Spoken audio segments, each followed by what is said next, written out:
Buenas noches, hermanos y hermanas.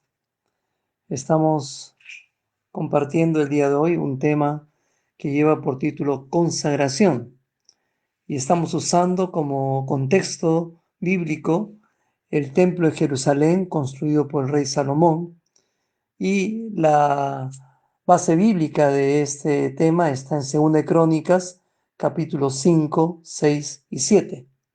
Pero como la lectura es bastante grande y amplia, solo vamos a tocar algunos textos para ilustrar lo que queremos compartir en esta noche. En primer lugar, queremos mencionar que cuando hablamos del templo de Jerusalén, nos referimos a ese templo que quiso construir originalmente el rey David, pero Dios no se lo permitió, sino que le dijo que uno de sus hijos habría de ser el que construyera el templo. Y esta gracia recayó sobre Salomón, que construyó el templo de Jerusalén, que en su tiempo llegó a ser una de las edificaciones más grandes y lujosas del mundo antiguo. El valor actual de ese templo superaría los $2 billones si es que se tuviera que valorar en los costos vigentes. Ahora, lo que nos preguntamos al respecto es qué propósitos habrá tenido Dios al permitir que Salomón lo construya. En primer lugar, sería un símbolo de la autoridad espiritual y religiosa. Noten lo que dice 2 Crónicas 5:2.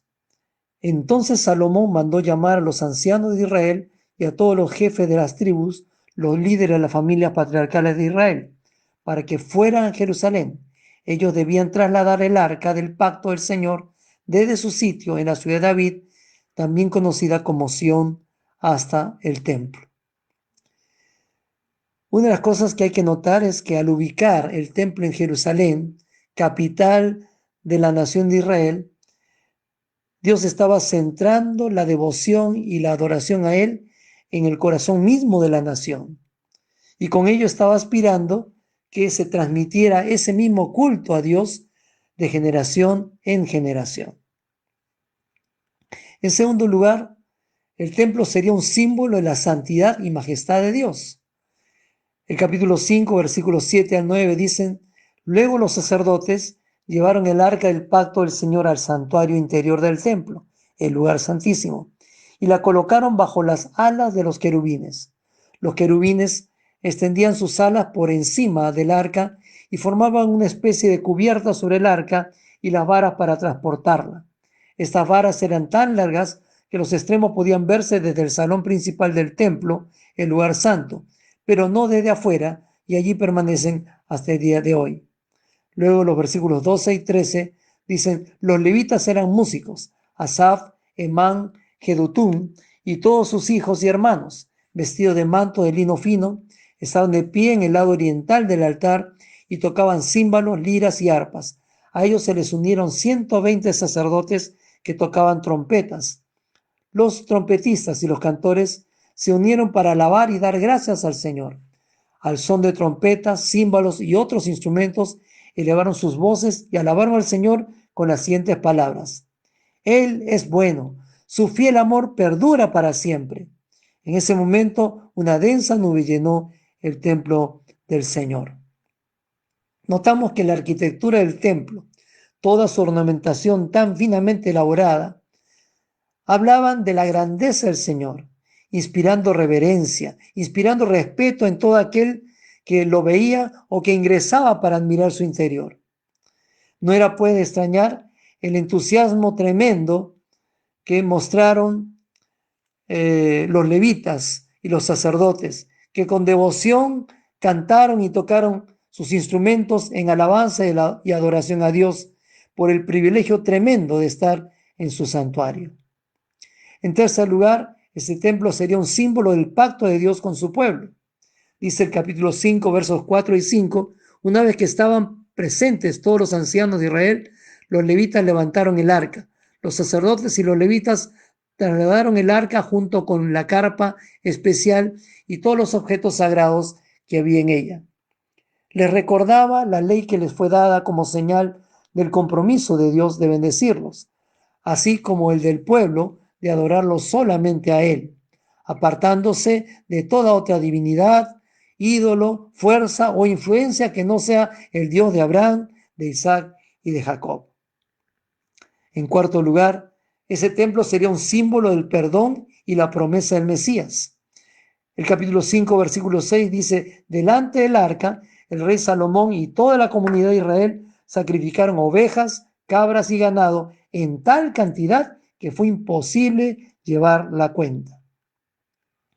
La presencia de los elementos del sacrificio y la expiación, como el altar del sacrificio, el lavacro, el candelabro, la mesa de los panes de la propiciación, el incienso y el arca del pacto, todos estos le recordaba al pueblo lo serio que es el pecado y también la gracia del perdón de Dios y la limpieza de sus pecados. Este templo sería un símbolo de la promesa del Mesías. El oficio sacerdotal y los elementos del sacrificio eran una representación profética de lo que el Salvador del mundo vendría a ser, y no solo para una nación, sino para toda criatura y en todo el mundo. Lamentablemente, como sabemos, este mensaje nunca lo entendieron del todo el pueblo de Israel, y por eso al venir Jesús como el Mesías prometido, no lo reconocieron. Bien dice Juan en el capítulo 1, versículo 11 del Evangelio: a lo suyo vino y los suyos no le recibieron. En quinto lugar, este templo sería un símbolo de oración. El capítulo 6, versículos 14 y 15 dicen: oró así: oh Señor, Dios de Israel, no hay Dios como tú en los cielos ni en la tierra. Tú cumples tu pacto y muestras amor inagotable a quienes andan delante de ti de todo corazón. Has cumplido tu promesa a tu siervo David, mi padre. Pronunciaste esa promesa con tu boca y hoy la has cumplido con tus propias manos. Y en el capítulo 6, versículos 20 y 21 dice: que día y de noche tus ojos estén sobre este templo, este lugar del cual tú has dicho que allí pondrías tu nombre, que siempre oigas las oraciones que elevo hacia este lugar, que atiendas las peticiones humildes y fervientes de mi parte y de tu pueblo Israel cuando oremos hacia este lugar. Sí, óyenos desde el cielo, donde tú vives, y cuando nos escuches, perdona. A partir de allí, todos los habitantes del pueblo de Dios tendrían un lugar donde presentar sus oraciones, y eso fue por generaciones enteras. Recordemos nosotros, muchísimos años después, ya en el exilio, Daniel estaba en Asiria y sin embargo desde allí subía a su aposento y oraba 3 veces al día con dirección a Jerusalén. También en el día presente, todavía hay millones de judíos que se acercan a diario y durante todo el año hacen peregrinaje hasta Jerusalén, acercándose al muro de los lamentos, que está nada menos que entre los restos del antiguo templo de Jerusalén. Y en sexto y último lugar, este templo sería un símbolo de consagración. En el capítulo 3, versículo 1, dice: Salomón comenzó a construir el templo del Señor en Jerusalén, en el monte Moriah, donde el Señor se le había aparecido a David, su padre.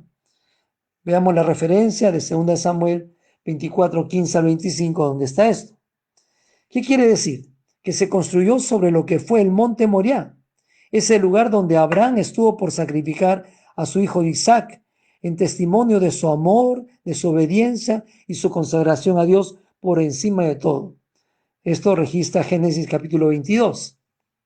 Y esto nos lleva a la conclusión siguiente, que el templo de Jerusalén nos inspira, nos motiva a pensar en la consagración a Dios. Esta edificación sirvió para que el pueblo de Israel de ese entonces entendiera que Dios quería que ellos se dediquen íntegramente a Él, que no piensen en otros dioses ni en otras fuerzas que quisieran conquistar sus corazones, que vean al Señor como su única fuente de gracia, de amor, de misericordia, de perdón, de provisión, de sanidad, en fin, de todo absolutamente.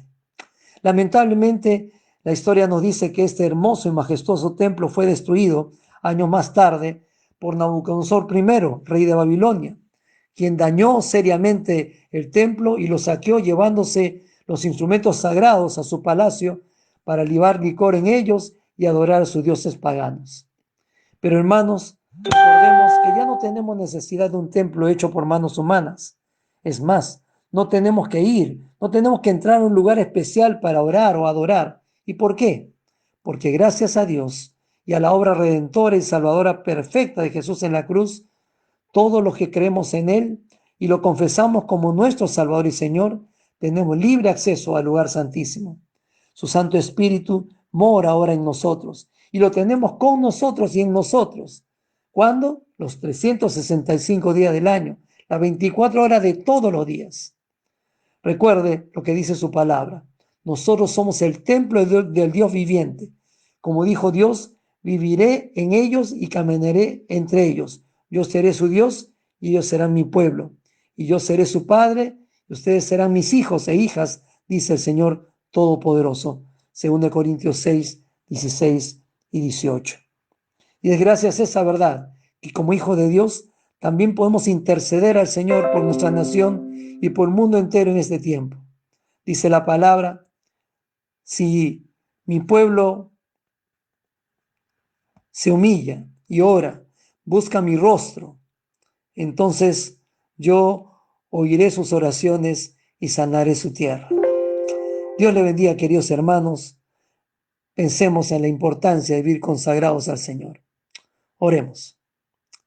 Dios y Padre Celestial, te agradecemos tu palabra, te agradecemos esta porción que nos recuerda lo grandioso que eres tú, lo maravilloso que has sido y que sigues siendo hasta hoy, al invitarnos a consagrar nuestras vidas a ti, a recordar que no es necesario tener que ir a un lugar en particular para buscarte, porque tú no solamente estás en todas partes, sino que has escogido habitar en nuestros corazones desde el día que entregamos a Jesucristo nuestra vida para que Él sea nuestro Señor y Salvador.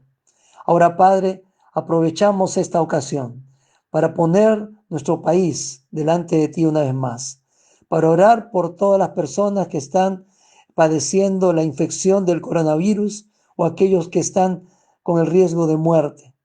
Aleja, Señor, esta pandemia de nuestra nación. Pero también, oh Dios, en medio de esta triste circunstancia, quebranta corazones endurecidos por el pecado. Mueve, Señor, al arrepentimiento a millones de peruanos que todavía no te conocen, y que este tiempo, que por un lado se vuelve una amenaza a la vida, también se convierte en un tiempo de invitación a la vida eterna por medio de Jesucristo, nuestro Señor y Dios. En su nombre oramos, Padre, agradecidos. Amén.